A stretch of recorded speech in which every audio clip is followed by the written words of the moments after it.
Wine to Five is partially funded by Albarello Luxury Hand Soap, an unscented must-have accessory for anyone who loves wine, cooking, and food. For more information, visit albarellosoap.com.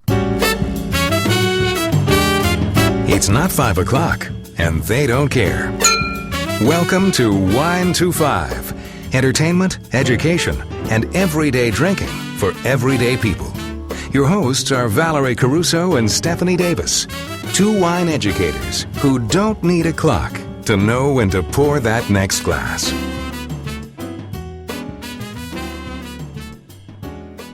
Welcome to Wine to Five, episode 72.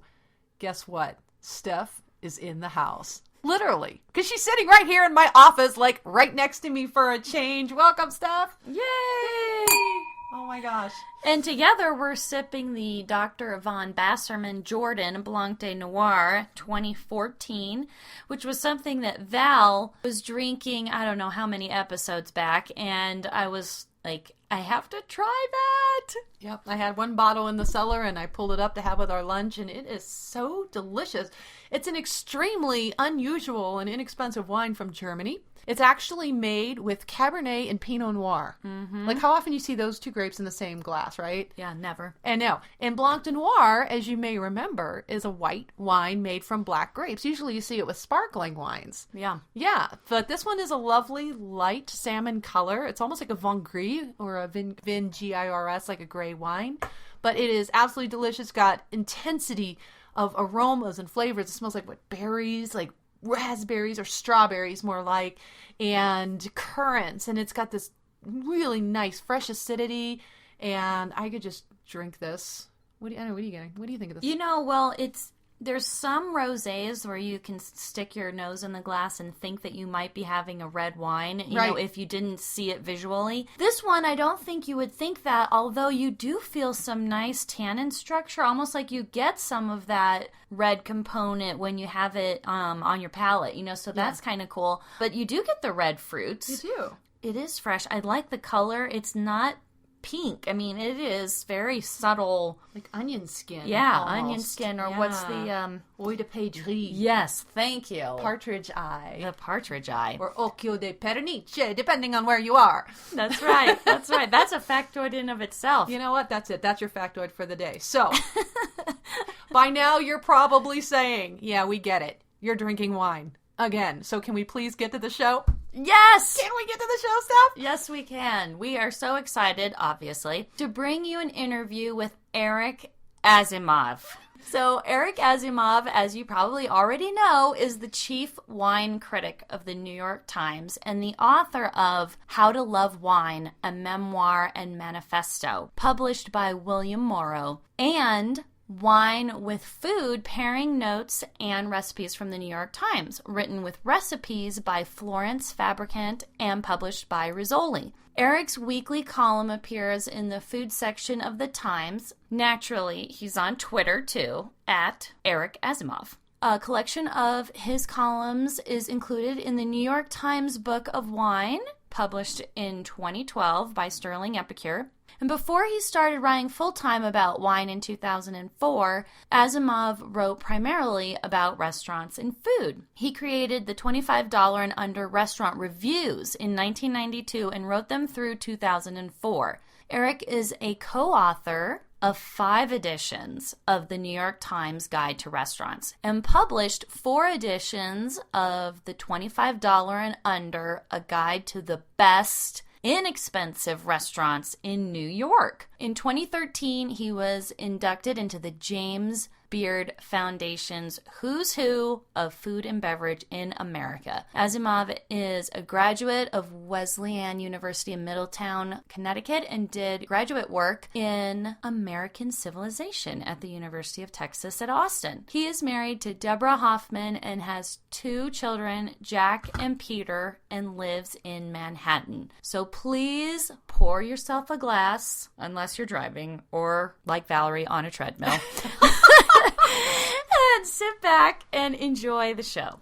Thank you so much for being with us. We are so excited to get to chat with you. It's my pleasure. You got your start in beverage writing in high school as a beer editor, which I think is so interesting. A beer reviewer. A beer reviewer. Okay. Yeah. For our listeners who are wondering why their guidance counselor never mentioned this as a possible gig, could you enlighten them on how you got started in high school as a beer reviewer? Well, you have to remember this was the 1970s, and both the laws and the ethos were very different from the way they are today.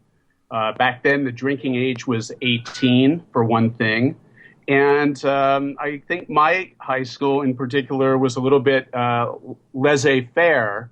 In other words, as long as we weren't killing each other, they pretty much let us do whatever we wanted. And the telling detail is that in the school newspaper, I didn't just publish beer reviews once and have it cause an uproar. I published them twice, and nobody really reacted, at least among the authorities. So, it was just a different time. Now, of course, that would be impossible. Yeah. But at the same time, we were approaching this as kind of beer nerds. And this was, I had never heard of Robert Parker, the Wine Spectator, or any of these publications. And so I didn't really know what tasting notes were or anything like that. We were just, my friends and I were lining up a bunch of beers and talking about which ones we like best and why. And it seemed, the purest sort of service for our fellow high school students. I think that's great. I've never heard that kind of a story before. Maybe that shows my age, I think. It's also pre-craft beer revolution. So the quality of the beers that we were tasting was not great, but it was sort of an excuse to buy a bunch of imported beers, which might not have been our thing back then, and just taste them next to what was generally available, the Budweisers of the world. Right. I think that's a great story. And I've heard you say before that you've got kids now. Yes. And you would be appalled if that kind of thing was going on in high schools now. Is that correct? Well, of course, not only is it illegal, but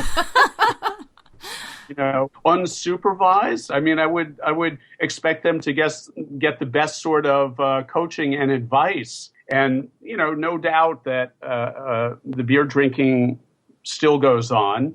And in my own family, I never discouraged my kids from understanding, getting to know the pleasures of beer and wine, because that's the way we experience it with meals and moderation and, all of the usual cautionaries. But I think it's a good thing to learn at an impressionable age. Yeah, I couldn't agree more. Well, let's move on to the next question. What has changed the most in the wine career space over the last 15 years, particularly with, wine and spirits and, how you've been involved with it?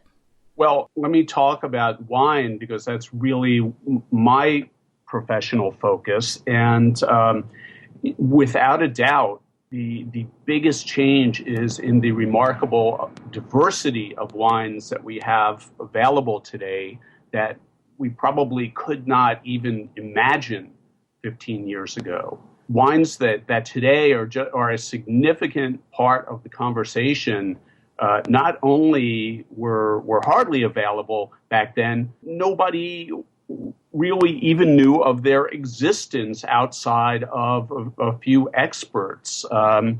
Think of the Jura, for example, which is such a I don't want to call it trendy because I think it's without a doubt transcended that, and it's kind of when you call wines like those from the Jura trendy, it's generally said with a sneer by people who are defensive about their focus only on the established sort of wines. But Nobody ever heard of the Jura 15 years ago. Even the people in the Jura 15 years ago had really no inkling that anybody outside of their region might be enjoying their wines. But here we are 15 years later, and you can find them in restaurants all over the world. There are grapes that really nobody knew existed that we value today, whether it's a Sirtico from Santorini, Nerello Mascalese, and other grapes from Sicily, all sorts of oddball grapes that are not coming to mind right at this moment that you can find in countries that were pretty much despised as wine producers 15 years ago, whether Sicily, Greece, regions like Jura, regions from the former Iron Curtain, whether it's Hungary, Slovenia, which was not really behind the Iron Curtain, but was part of the former Yugoslavia, Croatia. There's so much more variety now. Even in the United States, wines that we might eagerly drink, Rieslings from the Finger Lakes, Rieslings from Michigan. I've had a few excellent wines from Texas. Nobody imagined that any of those sorts of wines would be at all desirable 15 years ago. So it's really astounding. And there's so much more than that. Look at all the variety we have from California today. 15 years ago, we sort of thought of California as a monochromatic place, producer of big, powerful fruit bomb, alcohol bomb wines. That was never as uniform as people felt, but it was a dominant style in California. Today, there is just one of many different styles that you can find from California. Yeah, I know there was so much, and even, Steph and I think, I don't know, I'm not sure how much how much we do like to geek out on unusual wines and grapes that we can find, and we actually challenge our listeners to do the same, to go outside their regular drinking zones and try to find a region, a grape, a style, something different, because there's so much to choose from now. So you obviously have a plethora of things. I don't know, do you get to choose what you write about, by the way? Pretty much 99.9% of the time. Best job ever. But as you were saying, it's not just a question of expanding one's horizons as the wines that the benchmark wines of the world, good Burgundies, Bordeaux, Champagnes, as these wines have risen in price to pretty much be out of the price range of ordinary people unless they're going to splurge tremendously. It's these other less famous wine regions that are offering the great values today. Yeah, the ones that don't have a marketing campaign and marketing departments. Yeah, small producers. So it's not a question of proving how hip you are by drinking wines from places that nobody ever heard of. It's in our own best interest to seek out these values and drink these pleasures that right now don't cost so much. Right. So now that I asked you how much you get to choose your writing topics and your subjects, do you ever get writer's block? And if you do, what do you do about it? Well, I think every writer gets stymied at some point. And so you learn how to deal with it. And there are two lessons that I've learned. First of all, it's a mistake to try to preconceive exactly what your article is going to be or how it's going to flow. This is the biggest thing. If you try to imagine exactly what you're going to write in advance, you almost strangle yourself because you prevent a natural flow and try to conform to something that you're thinking of before you actually know what you think. Because in the end, we write because we want to figure out what we believe, what we think.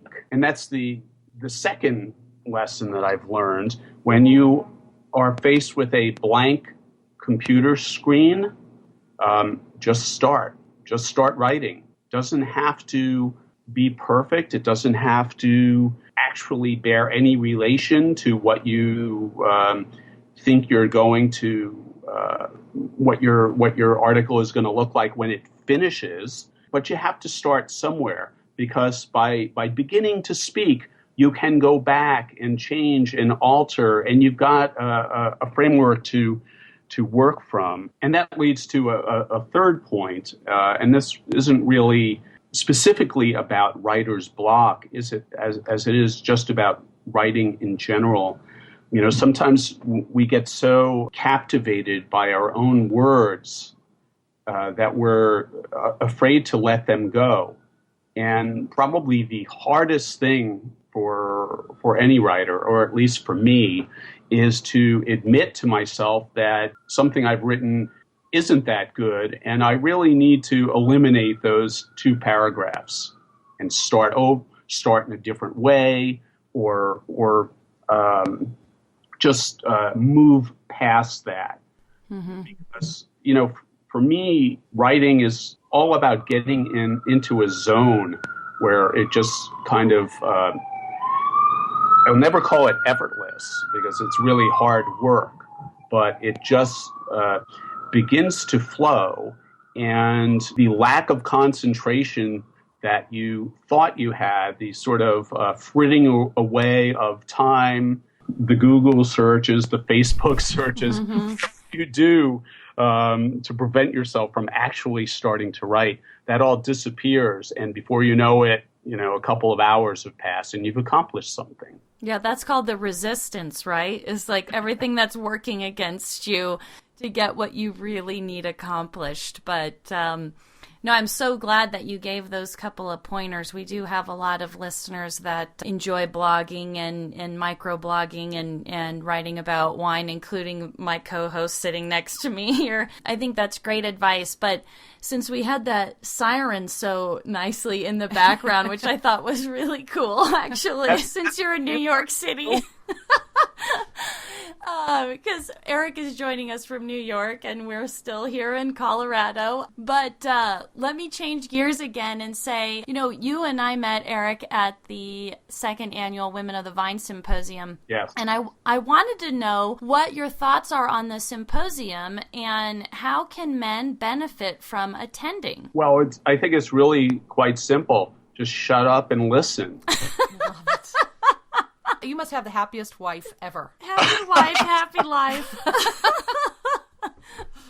Well, you know, I was actually, it was in my mind when I attended the symposium, and the first morning I entered the kind of the auditorium, and I think I was pretty much the only guy there, and I don't know how many hundreds of women were there.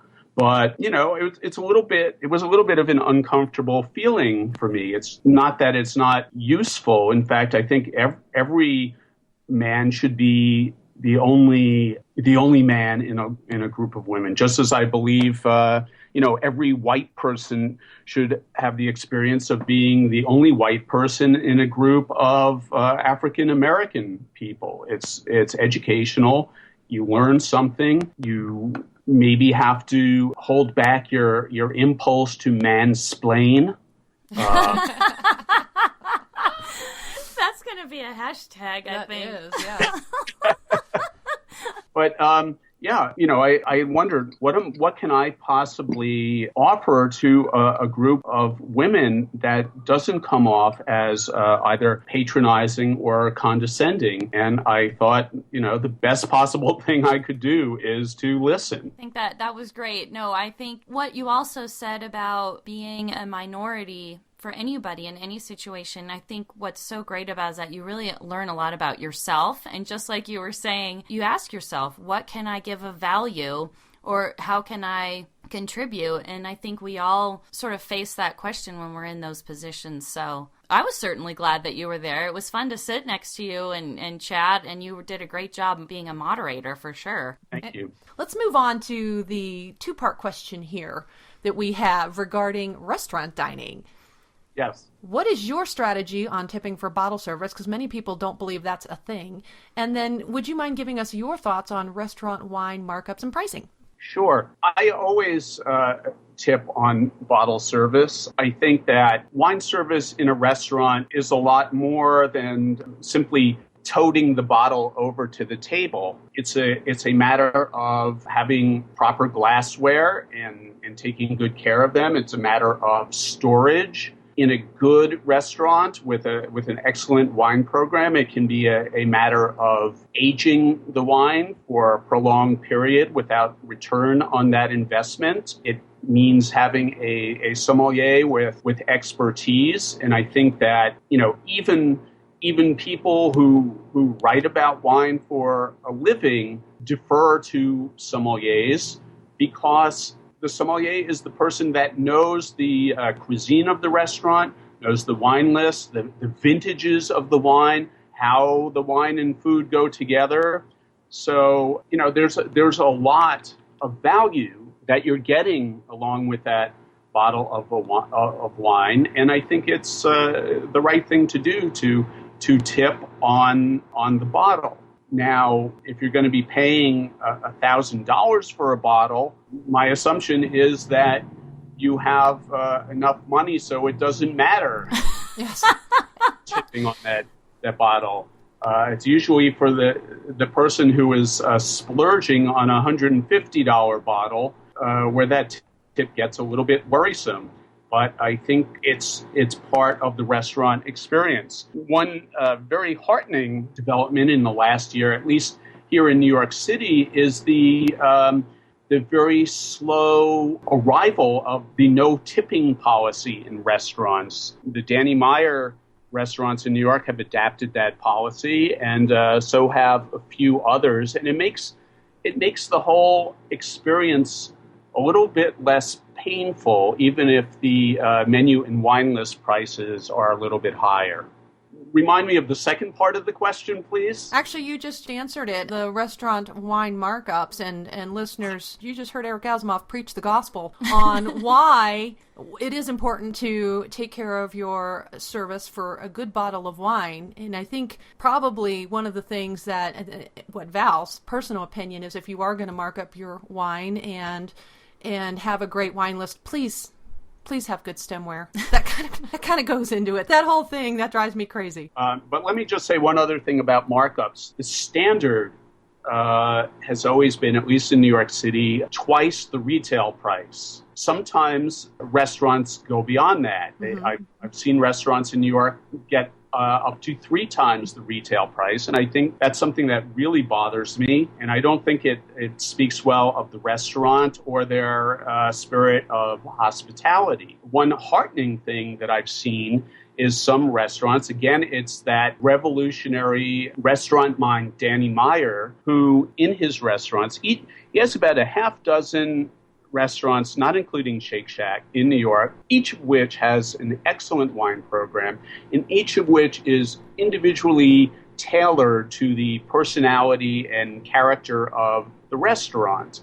And in the last year or so, each of these restaurants has picked a certain area in the wine list and really softened the markups to encourage people to explore those wines. Sometimes it can be counterintuitive. There's a pizza-oriented restaurant called Marta, which specializes in champagne, because champagne is actually a great accompaniment to pizza. And in a city where the rare restaurant offers champagne for less than $100 a bottle, he's really reduced the markups, and people are drinking a lot of champagne at this restaurant. It's a great thing, and their philosophy is to use the wine list rather than simply as a cash cow to encourage people to buy a greater volume of wines. And I think that's a very smart and hospitable way to go about the wine list. Yeah, and people get to explore, and then they want to come back and try another one the next time. And absolutely. Makes a lot of sense to me, for sure. Well, so besides wine, what are your other interests, Eric, that we could get to know you a little bit better? I always think of wine as another food on the table. So for me, the wine experience is part of the dining experience, whether you're cooking at home or going out to dinner in restaurants. That's it's been a passion of mine since I was a teenager. Beer, as you mentioned, I started out on that, and I still like beer. I don't dislike cocktails. Cocktails are great, but I very rarely drink them because it diminishes the capacity for wine at the table, and that's really my focus and my passion. If a restaurant doesn't have a good wine list, what do you choose to drink? If it's a cuisine that calls for wine and a restaurant doesn't have a good wine list, I might not even want to go to that restaurant. I would say that it's a pretty rare thing for a restaurant with good food nowadays, in New York at least, not to have a good wine list. But I would drink beer for sure. It's kind of like the coach situation when you're flying. You're never going to find good wine in coach, but you're more likely to find a craft beer. And I would always prefer that to bad wine. I think we were separated at birth, Steph. I don't know. You were going to ask this question? Oh my gosh. Eric, I've listened to you before talk about, and you mention it in your book, about how to find a trusted wine purveyor. Yes. When finding new wines to enjoy. For our listeners who may not be familiar with your philosophy, and we've talked about this too on the show, your way of outlining with humor, what would constitute an ideal wine retail space, or any other tips you have for our listeners to find and befriend their local wine purveyor? Well, wine merchants are like sommeliers. They can be your very best friend. And I think fear gets in the way sometimes. We think that the sommelier is always trying to upsell us, or the wine merchant is trying to rip us off. And that's why you have to find somebody that you trust. I'm always looking for a store where the staff is passionate about wine. That means that they don't farm out the various tasks in the store to corporate entities or generalized wine critics. They don't put shelf talkers listing magazine scores or quote other people's tasting notes. They've chosen the stock in the store to reflect a certain kind of personality, which means that they're not just figuring out that the biggest selling wine is Yellowtail, so we're going to stock that. No, they have a different idea. They're like the indie record shops of old, where you would go in not to just buy some vinyl, but to get a little bit of a musical education from the clerk. And this is not to say that you want to lecture when you go into a wine shop, but you want to develop a relationship with somebody who cares about wine and cares about their customers, and over time will have a sense of what you like and be able to make recommendations to you that chances are you're going to love. So I'm a big proponent of making friends with the wine merchant, for sure. This is Val, I have to ask you a question, and correct me if I'm not remembering this correctly. I was out at K&L in Redwood City, California, a couple years ago, and I was searching for different wines for, study sessions, whatever. And if I wanted something French, they called over, oh, well, he's my French guy. And, if I want Spain, I go to Joe Mannequin. If I want Italy, each person in the store has their own thing. And I seem to remember them having an actual pile of, those are the Eric Asimov wines, because he recommends them and our clients come in and they drink them. So it's like a wine club, kind of thing. And I think that's what they were doing there. Is that something you were aware of? No, I wasn't aware of it, but I approve. All right. It was, and I could be mistaken. I could have sworn it was your stuff back in 2014. It's like, oh yeah, those are for our wine club members because they're drinking. Could be. I don't know. Oh, I mean, it didn't involve me directly at all. I wasn't making recommendations for K&L, but if they were, reading my columns in the newspaper and stocking up on those wines, fine. I think that's what was going. I could be mistaken, KNL. I love you either way, but I seem to remember that that this is only for the wine club members who are tasting the Eric Asimov wine. So I thought that was kind of cool. It may be that when I started writing the wine school column in 2014, that's it. Each month I would, and I'm still doing it today. Each month I recommend a particular genre of wines and a few bottles for people to taste and then to discuss over the web virtually. Right. And I think that's what they were doing then. Yeah. Yeah. A number of retailers have tried to follow that and offer the wines that I'm recommending, for which I'm grateful. If somebody in Fort Collins, one of the liquor stores, was offering an Eric Asimov section of recommended wines, I know that my neighbor would shop there religiously. He is so fan of yours, Eric. It's really adorable. He always is telling you, did you see Eric's article? Blah, blah, blah. So it's really great. Well, one last question to ask you before we let you get back to writing is, we ask all of our guests to share a funny or embarrassing wine story to let our listeners know, that we shouldn't take ourselves so seriously. So, Eric, what is a good story of yours? Oh, my. Well, that's a very good question. And there are so many things that happen in wine that require us not to take it so seriously. And this, I can't tell you how many times I've stood in front of a group of people with a glass of wine in my hand, ready to pontificate about this wine, and I'm swirling it, and I spill the wine all over myself.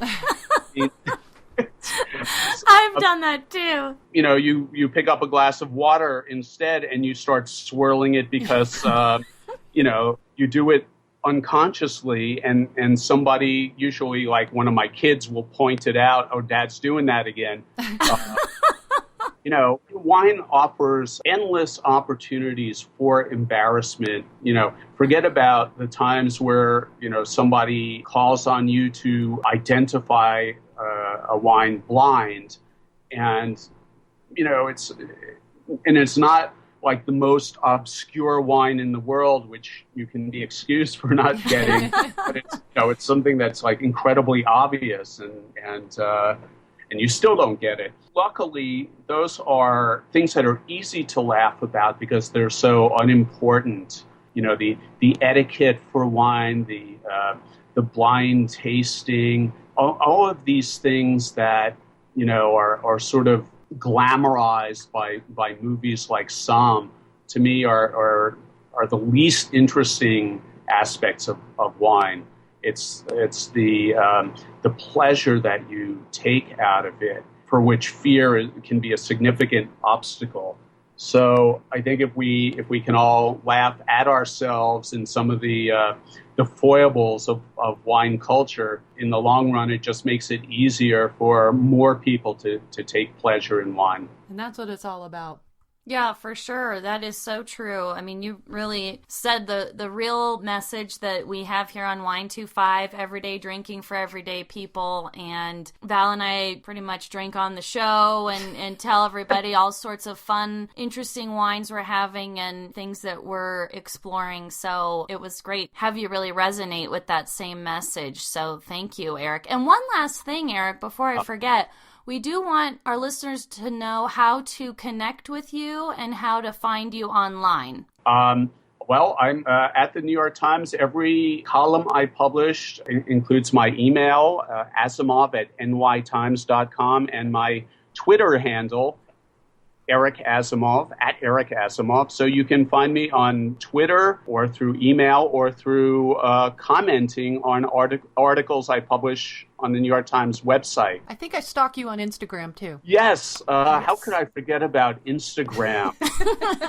All right, Eric. Well, we so appreciate you taking some time out of your writing schedule to hang with the Wine to Five ladies today, and we'll let you get back to it. Thank you so much. I enjoyed it. Thanks, Thank Eric. you. Bye. Bye-bye. I hope you guys enjoyed that as much as we did, because that is one cool wine writer. Probably one of my favorites so far, Steph. Dude, he was great. I mean, started as a beer reviewer in high school. That is just like, I can't even wrap my head around the whole beer in high school thing together. I can too. I can't. I drank as a kid. I mean, my dad let me have the first sip of his beer. I'd always have to fetch him a beer, open it, and I got the first sip. Yeah. And I didn't like it. No offense to Iron City or whatever they were drinking back there in the Berg. But, and the same with the wine. I started with Catawba Pink. Okay. Yeah, I was drinking wine at 5, not a big deal. But yeah, we loved that interview. We hope you did too. And let's get on to our factoid stuff. What is this week's factoid about? Well, we have a little industry vocabulary lesson. So a few terms and abbreviations that might be helpful for some of you getting into the wine industry. The first one we chose was BTG program. And what that means is by the glass. So when you're here, some distributors talk about that, or maybe the buyer at a restaurant, they're talking about the by the glass program. And then the next thing is, what does on-premise mean? So if you ever hear that, that is the location where the alcohol beverage is being consumed. So consumed on-premise. And examples of that would be a restaurant, a bar, or any kind of drinking establishment. Mm-hmm. Yep. Yeah, and you've always heard the term like on-premise license or off-premise license. That's what they're talking about. Exactly. And there's something also that you'll hear, and I'm just going to shove this in here. It's not in our show notes at all, called Horeca. Have you ever heard of that? No. Yeah, I learned about this in my wine marketing class, Horeca. So it's hotel, restaurant, cafe. Well, off-premise, so that's the opposite then, right? Yes, that is where Val does her shopping. Retail location where the alcohol is purchased and leaves the retailer in Val's trunk for later consumption, like a liquor store, wine shop, or if you're in a real estate, a grocery store. And then one last thing is DTC, and what that means is direct to consumer. And you'll hear that used more frequently when they're talking about wineries that ship DTC. So that would be, you're getting it delivered to your house directly from the winery to your home. Yeah. And congratulations, Pennsylvania, for making that finally happen. Because I remember my parents would come visit me in California, and we'd go to the wineries. My dad couldn't ship wine to the house. Yep. He could ship it to a business, but not to the consumer's home. Yeah, and that is one of the things that the Wine Institute is working on, is getting direct to consumer in all 50 states. So, Yep. So there it is. And that's all we have for this week's episode. I mean, could there be any more? Dude, we nailed it. Oh my gosh. So you can connect with Val on Twitter at WineGalUnboxed, and on the Vino with Val Facebook page, and on Instagram as Vino with Val. And you can find me on Twitter at Albarello Soap, and on the Albarello Soap Facebook page and YouTube channel. And you can visit us on our www.wine25.com website, Facebook page, Twitter, Pinterest, YouTube, and Google+. Also, if you want to build your collection of wine books and accessories, like Eric's book, which we'll have on our show notes, a link to where you can get it. You can check on our online store also. It's also located on our website. We hope that you'll share Wine to Five with your friends and online community. And if you're not selfish, you'll share. Yep, you'll share. And we certainly appreciate all your involvement, your feedback. Leave us a burning wine question. We actually have a little link pinned to the top of our Facebook page, so you can just click on it. Ask your burning wine question, or give us a comment on SpeakPipe. Go to YouTunes. Please go to YouTunes. Go to iTunes and show us some love there in the form of a glowing iTunes review. We would love that if you would do that, so other wine lovers can also discover our fun Wine to Five community. And one more thing, don't forget to use the hashtag W25Challenge when you are trying new wines and new drinks. And maybe you could appear as a guest host on our show. But until next week, guys, cheers. Cheers. Cheers, Steph. Thank you for listening to the Wine to Five podcast. Be sure to check us out at Facebook/WineTWO5 and tune in next week for more fun and useful sip tips.